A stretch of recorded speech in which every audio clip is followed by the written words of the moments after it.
Hi friends, வணக்கம். Welcome to our channel. இன்றைக்கி சூப்பரான ஒரு ஸ்வீட் ரெசிபி சுசியம் எப்படி செய்கிறதுன்னு பார்க்கலாம்.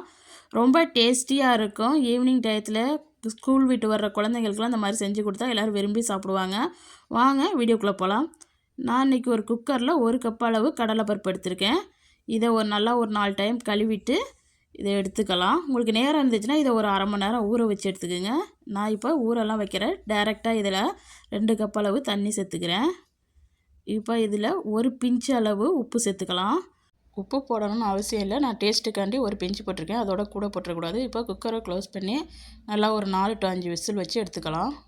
இப்போ 4 விசில் வந்து ப்ரெஷரில் இறக்கி வச்சு ஓப்பன் பண்ணி பார்க்கலாம். பாருங்கள், நல்லா வெந்து வந்திருக்குது. இப்போ இதில் கொஞ்சம் தண்ணி தெரியுது. இப்போ நம்ம இந்த தண்ணியை வடித்து எடுத்துக்கலாம். இந்த அளவுக்கு கொண்டைக்கடலை உங்களுக்கு வெந்திருக்கணும். இப்போ ஒரு சன்னி வச்சு நம்ம இதை தனியாக வடிச்சுக்கலாம். இந்த கொண்டைக்கடலை தண்ணியை நம்ம திருப்பி யூஸ் பண்ணிக்கலாம். இப்போ இதிலேயே திருப்பி கொட்டி நல்லா ஒரு மத்து வச்சு மசிச்சு எடுத்துக்கலாம். ரொம்ப மசிச்சிட வேணாம். நமக்கு கடலைப்பருப்பு லைட்டாக கடிப்படுற மாதிரி மசிச்சு எடுத்துக்குங்க. அப்போ தான் நம்ம சுழியம் சாப்பிடும்போது நல்லா டேஸ்டியாக இருக்கும். இந்த அளவுக்கு மசிச்சு எடுத்துக்கோங்க. இப்போ இது ஒரு ஓரமாக இருக்கட்டும். ஒரு கடாயில் 1 கப் அளவு வெல்லம் எடுத்திருக்கேன். இப்போ இது கூட நம்ம கடலைப்பருப்பு வடித்த தண்ணியில் ஒரு 1/4 டம்ளர் அளவு சேர்த்துக்கிறேன். ரொம்ப தண்ணி சேர்த்துடக்கூடாது, அப்புறம் நம்மளுக்கு ரொம்ப டைம் எடுக்கும். இந்த வெல்லம் கரைஞ்சி வரட்டும். கரைஞ்சால் மட்டும் போதும். இப்போ நல்லா கரைஞ்சிருச்சு. இப்போ இது கூட நம்ம நல்லா மசிச்சு வச்ச கடலைப்பருப்பை சேர்த்துக்குங்க. எல்லாத்தையும் சேர்த்துட்டு நல்லா மிக்ஸ் பண்ணிவிடுங்க. இந்த வெல்லத்தில் நல்லா இந்த மாதிரி கலந்துக்கலாம். இப்போ நல்லா கலந்தாச்சு. இந்த தண்ணியெல்லாம் நல்லா சுண்டி வரட்டும். முன்னாடி விட இப்போ கொஞ்சம் கட்டி ஆகிடுச்சு. இந்த ஸ்டேஜில் ஒரு 1/4 டீஸ்பூன் அளவு ஏலக்காய் தூள் சேர்த்துருக்கேன். அது கூட ஒரு அரை கப்பு திருவிய தேங்காய் சேர்த்துருக்கேன். இப்போ எல்லாத்தையும் சேர்த்து நல்லா மிக்ஸ் பண்ணிக்கலாம். உங்கள்கிட்ட ஏலக்காய் தூள் இல்லாட்டா 2 ஏலக்காயை நசுக்கி போட்டுக்குங்க. இப்போ இது கூட 1 டீஸ்பூன் அளவு நெய் சேர்த்துக்கிறேன். நெய் சேர்க்கும்போது ரொம்ப டேஸ்டியாக இருக்கும் நம்மளுக்கு சுழியம். உங்களுக்கு பிடிச்சிச்சின்னா சேர்த்துக்குங்க, இல்லைன்னா நீங்கள் ஸ்கிப் பண்ணிக்கலாம். முன்னாடியோட இப்போ நல்லா தண்ணியெல்லாம் சுண்டி நம்மளுக்கு பூர்ணம் சூப்பராக ரெடி ஆகிட்டுருக்கு. இப்போ சூப்பராக ரெடி ஆகிடுச்சு. இப்போ அடுப்பை ஆஃப் பண்ணிவிட்டு இதை நல்லா ஆற விட்டுறலாம். பாருங்கள், இந்த அளவுக்கு இருக்கும்போது அடுப்பை ஆஃப் பண்ணிவிடுங்க.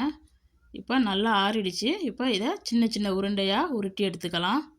இந்த மாதிரி கொஞ்சமாக பூர்ணத்தை எடுத்துக்கிட்டு சின்ன சின்ன உருண்டையாக எடுத்துக்குங்க. அவ்வளோதான். இதை ஒரு பிளேட்டில் எடுத்து வச்சுக்கலாம். இந்த 1 கப்பு கொண்டைக்கடலையில் நம்ம 20லேருந்து 25 சுழியன் வரைக்கும் செய்யலாம். இதே மாதிரி நம்மகிட்ட உள்ள மாவு எல்லாத்தையும் உருட்டி ஒரு பிளேட்டில் எடுத்து வச்சுக்கோங்க. நான் இப்போ எல்லா மாவையும் உருட்டி இந்த மாதிரி எடுத்து வச்சுருக்கேன். இப்போ நம்ம இதுக்கு மேல் மாவு தயார் பண்ணிக்கலாம். இப்போ ஒரு பவுலில் நான் 1.5 கப் அளவு மைதா மாவு எடுத்திருக்கேன். 1 கப்பே கரெக்டாக இருக்குது. நான் ஒரு அரை கப்பு கூடுதலாக எடுத்திருக்கேன். இப்போ இதில் 1/4 டீஸ்பூன் அளவு உப்பு சேர்த்துக்கலாம். சும்மா ஒரு பிஞ்ச் அளவு மஞ்சள் சேர்த்துருக்கேன் கலருக்காண்டி. உங்களுக்கு பிடிச்சிச்சின்னா மஞ்சள் தூள் சேர்த்துக்கோங்க, இல்லாட்டினா நீங்கள் ஸ்கிப் பண்ணிடலாம். இப்போ நல்லா அந்த மாவை ஒரு விஸ்கு வச்சு நல்லா கட்டி இல்லாமல் கரைச்சி எடுத்துக்கலாம். ஒரே நேரத்தில் தண்ணி நிறையா ஊற்றிடாமல் கொஞ்சம் கொஞ்சமாக தண்ணி ஊற்றி நல்லா கரைச்சி எடுத்துக்கங்க. இந்த மாவு கரைக்கிறது நம்ம இட்லி மாவு பதத்துக்கு நல்லா கரைச்சி எடுத்துக்கணும். இட்லி மாவு தோசை மாவுக்கு கரைப்போம் இல்லையா, அந்த மாதிரி கரைச்சி எடுத்துக்கங்க. இந்த மாதிரி இருக்கணும். நீங்கள் கரைச்ச மாவு நான் இப்போ வீடியோவில் காமிக்கிற மாதிரி இருக்கணும். அப்போ தான் நம்மளுக்கு சுழியம் நல்லா கோட்டாகி வரும். இப்போ ஒரு கடாயில் எண்ணெய் ஊற்றிருக்கேன். எண்ணெய் நல்லா சூடானதுக்கு பிறகு ஒவ்வொரு பூர்ணமாக எடுத்து மாவுக்குள்ளே போட்டு நல்லா டிப் பண்ணிவிட்டு அதை எடுத்து அப்படியே நம்ம எண்ணெய்க்குள்ளே போட்டுற வேண்டியதான். ரொம்ப ஈஸியாக செஞ்சிடலாம். இதே மாதிரி இது உங்களுக்கு கையை வச்சு போடுறதுக்கு இப்போ கஷ்டமாக இருந்துச்சுன்னா ஒரு ஸ்பூன் போட்டு ஸ்பூனில் நல்லா கோட்டிங் பண்ணிவிட்டு அப்படி அப்படியே எடுத்து போட வேண்டியதான். பாருங்கள், நான் ஸ்பூனில் போடுறேன். ரொம்ப ஈஸியாக போடலாம். கையில் போடுறதோட ஸ்பூனில் போடுறது ரொம்ப ஈஸியாக இருக்கும். நீங்கள் பிகினர்ஸாக இருந்தீங்கன்னா இந்த மாதிரி ஸ்பூன் யூஸ் பண்ணி போடுங்க, ரொம்ப ஈஸியாக இருக்கும். இப்போ நான் எல்லாத்தையும் போட்டேன். இப்போ இது நல்லா வேகட்டும். இது சீக்கிரமே வெந்துடும். ஒரு பக்கம் லைட்டாக வெந்த உடனே திருப்பி கொடுத்துக்கலாம். இந்த மாதிரி எல்லாத்தையும் திருப்பி போட்டுக்குங்க. 2 பக்கமும் நல்லா வேக வச்சு எடுத்துட வேண்டியதான். நல்லா இந்த மாதிரி திருப்பி கொடுத்தீங்கன்னா சீக்கிரமே வெந்துடும். நம்ம மஞ்சள் தூள்லாம் போட்டதுனால நல்லா கலராக இருக்குது பார்க்கும்போது. இப்போ இந்த அளவுக்கு நல்லா வெந்தது பிறகு நம்ம வெளியில் எடுத்துட வேண்டியதான். பாருங்கள், கலர் நல்லா சேஞ்ச் ஆகி இந்த மாதிரி கோல்டன் ப்ரௌன் கலர் வந்த உடனே எடுத்துருங்க. அவ்வளோதான். நம்ம ஸ்வீட்டு சூப்பராக ரெடி ஆகிடுச்சு. மீதி இருக்கிறதையும் இதே மாதிரி போட்டு எடுத்துக்க வேண்டியதான். எனக்கு மொத்தமாக ஒரு 20 சுழியன் கிடச்சிருக்கு ஒரு கப்புக்கு. நம்ம சுழியன் சூப்பராக ரெடி ஆகிடுச்சு. நீங்களும் உங்கள் வீட்டில் செஞ்சு பார்த்துட்டு எப்படி வந்துச்சுன்னு கமெண்டில் சொல்லுங்கள். இந்த வீடியோ பிடிச்சிருந்துச்சுன்னா இந்த வீடியோவுக்கு ஒரு லைக் கொடுங்க. மறக்காமல் என் சேனலை சப்ஸ்கிரைப் பண்ணி வச்சுக்கோங்க.